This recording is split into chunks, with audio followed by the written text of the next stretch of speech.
शान की देवी कहा जाता है।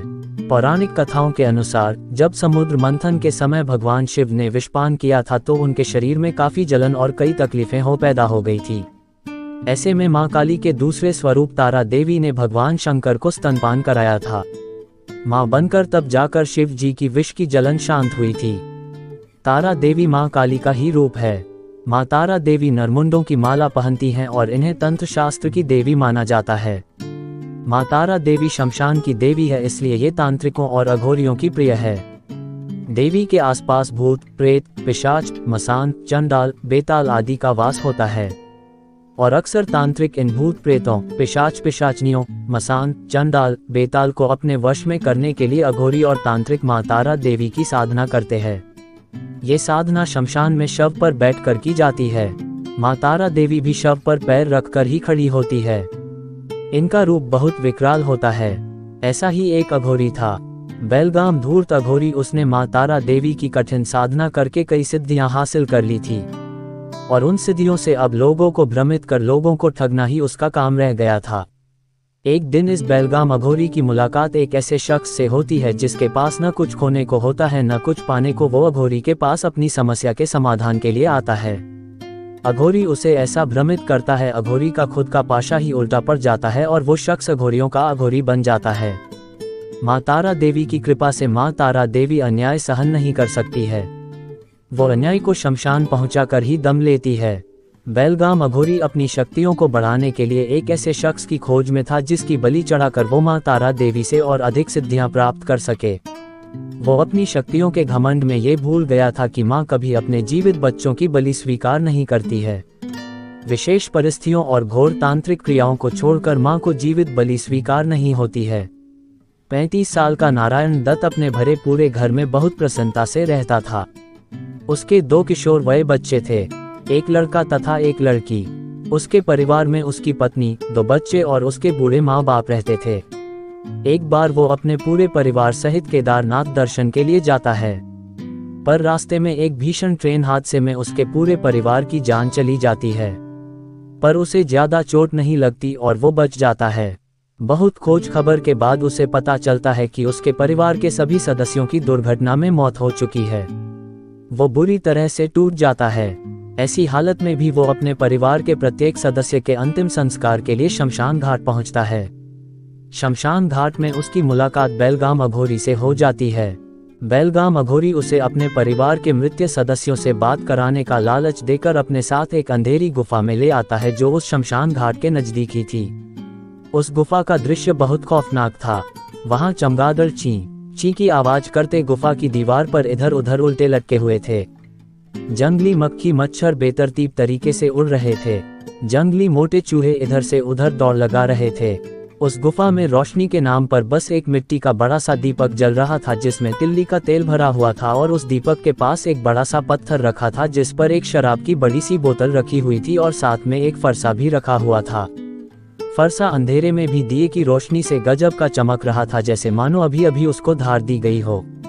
बेलगाम अघोरी के साथ जैसे ही नारायण दत्त उस गुफा में प्रवेश करता है उसकी नाक ही सड़ जाती है। वहां सड़े हुए चूहों और अन्य जानवरों की सड़ी हुई दुर्गंध से उसका जी घबराने लगता है। वो वहां से जाने लगता है, लेकिन बेलगाम अघोरी उसका हाथ पकड़ लेता है और उसे उस गुफा के अंदर जबरदस्ती ले जाता है और उसे दीपक के सामने उसे बैठा देता है और उससे कहता है, अपनी आंखें बंद करो, मैं अभी तुम्हें तुम्हारी पत्नी से मिलवा देता हूँ। और उससे कहता है, अपनी आंखें बंद करो, मैं अभी तुम्हें तुम्हारी पत्नी से मिलवा देता हूँ। उसके आंखें बंद करते ही बेलगाम अघोरी अपनी एक सिद्धि से उसकी पत्नी को उसके सामने लाकर खड़ा कर देता है और उससे आंखें खोलने को कहता है। नारायण दत्त अपनी पत्नी को सामने देखते ही भावुक होकर रोने लग जाता है, पर अपनी पत्नी को गले से नहीं लगा पाता। वो उसे स्पर्श तक नहीं कर पाता है क्योंकि वो उसकी पत्नी की छाया थी। उसकी पत्नी उसे मैं ठीक हूँ का आश्वासन देकर उसकी आंखों के सामने से ओझल हो जाती है। नारायण दत्त अपनी मरी हुई पत्नी से मिलकर इतना भाव विभोर हो जाता है कि बेलगाम अघोरी के चरणों में गिरकर एक बार और अपनी मरी हुई पत्नी और बच्चों से मिलने की इच्छा जताने लग जाता है। पर बेलगाम अघोरी कहता है कि एक दिन में मैं तुम्हारे परिवार के एक ही सदस्य से मिलवा सकता हूँ। अब तुम इस शराब का सेवन कर लो। माता के प्रसाद के रूप में नारायण दत्त बेलगाम अघोरी के प्रति इतना आसक्त हो जाता है कि उसके आदेश देते ही शराब की पूरी बोतल गटक जाता है और पूरी शराब की बोतल गटकने से वहीं बेहोश होकर लुढ़क जाता है। उसके बेहोश होते ही बेलगाम अघोरी उसे उठाकर शमशान घाट के पास स्थित एक खंडहर से मंदिर में ले आता है और उसके हाथ पांव बांधकर मंदिर के एक कोने में पटक देता है अर्धरात्रि के इंतजार में।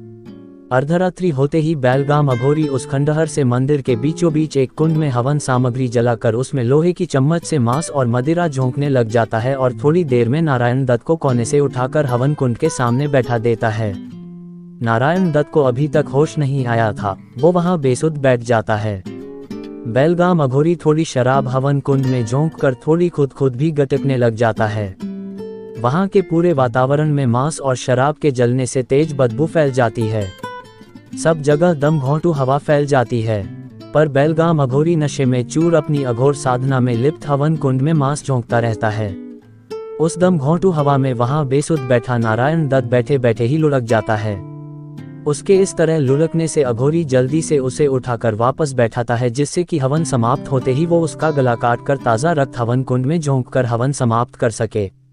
ऐसे नरबली चढ़ाते और ताज़ा रक्त से हवन समाप्त होते ही उसकी सिद्धियों में खतरनाक इजाफा हो जाता।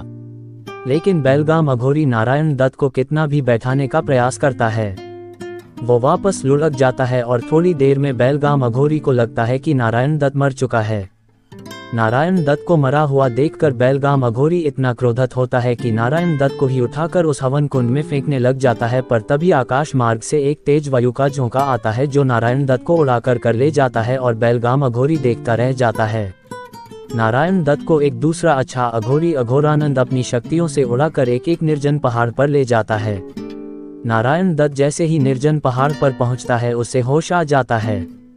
नारायण दत्त को ऐसा लगता है कि उस पहाड़ पर उसके सामने साक्षात शिव जी बैठे हुए हैं। उनकी जटाएं खुली हुई है और उस जटाओं में से गंगा अपने वेग से बह रही है। उस पहाड़ के नीचे एक बहुत बड़ा झरना बह रहा था जो नीचे जाकर एक नदी की तरह तेज बहाव में बह रहा था। अघोरानंद नारायण दत्त के मन की बात तुरंत पढ़ लेता है और उसे स्पर्श करता है। अघोरानंद के स्पर्श करने से नारायण दत्त चौंक जाता है। उसकी आंखों के सामने से शिव जी छवि गायब हो जाती है। अघोरानंद नारायण दत्त से कहता है कि अब तुम घबराओ मत, तुम सचमुच में शिव जी की शरण में आ गए हो। अपने पूर्व जन्मों के अच्छे कर्मों की वजह से अब तुम्हारा कोई कुछ नहीं बिगाड़ न सकता है। और फिर अघोरानंद नारायण दत्त से कहता है कि अपनी आंखें बंद करो। नारायण दत्त जैसे ही अपनी आंखें बंद करता है, अघोरानंद वापस वायु मार्ग से उसे अपने एक आश्रम में ले जाता है। उस आश्रम में अघोरानंद के 10-15 शिष्य पहले से बैठे अघोरानंद का इंतजार कर रहे थे।